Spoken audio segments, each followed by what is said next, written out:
네, 쌍방울 그룹과 이화영 전 경기도 평화부지사의 유착 의혹을 수사하고 있는 검찰이 이전 부지사가 설립하고 이해찬 전 민주당 대표가 이사장으로 있는 사단법인 동북아 평화경제협회를 압수수색하고 있습니다.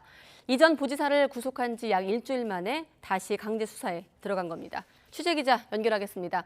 윤상훈 기자. 네, 사회일부입니다. 네, 검찰의 압수수색 벌써 시간이 상당 시간 흘렀네요. 네, 오전 9시부터 압수수색이 진행됐는데요. 쌍방울 그룹 의혹을 수사 중인 검찰은 사단법인 동북아 평화경제협회 상임부회장 A씨 사무실에 수사관을 보내 자료를 확보하고 있습니다. 현 이사장은 이해찬 전 민주당 대표이고 압수수색 현장에 있는 모습이 포착되기도 했습니다. A씨는 이화영 전 경기도 평화부지사가 재임할 당시 경기도 대북 관련 사업을 총괄했던 국장급 인사로 알려졌습니다. 또 검찰은 이전 부지사의 비서관으로 근무했던 경기도청 공공기관 담당관실 B팀장의 사무실을 압수수색하고 있습니다. 이전 부지사를 보좌하며 경기도 대북 관련 사업을 했던 A씨와 B씨를 겨냥한 압수수색이 이뤄지고 있는 건데요. 검찰이 경기도와 쌍방울의 유착관계 전반으로 수사를 확대하기 위해 강제 수사에 나선 것으로 관측됩니다. 그동안 검찰은 이화영 전 부지사가 대가를 받고 쌍방울 그룹의 대북 지원 사업을 도왔다는 의혹을 수사해왔습니다. 동북아 평화경제협회는 지난 2008년 이화영 전 경기도 평화부지사가 설립한 사단법인으로 동북아 관련 경제협력과 정책 연구를 해오던 곳인데요.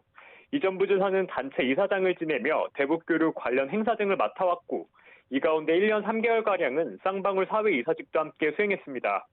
이재명 대표가 경기지사로 당선되면서 이전 부지사는 2018년 7월 경기도 평화부지사로 취임했습니다. 이전 부지사가 취임한 뒤 석 달 만에 동북아 평화경제협회는 국회에서 북한 광물자원 개발 포럼을 개최했는데요. 당시 남북 광물자원 협력 방안을 논의한 뒤 이듬해엔 광물자원 협력 기획을 주요 사업으로 설정했습니다. 비슷한 시기 쌍방울은 계열사 나노스를 내세워 북한 광물 개발 사업 진출 계획을 발표했습니다. 그 뒤로 쌍방울은 북한에서 광물 사업권 약정을 받아 주가 상승 효과를 누리기도 했습니다.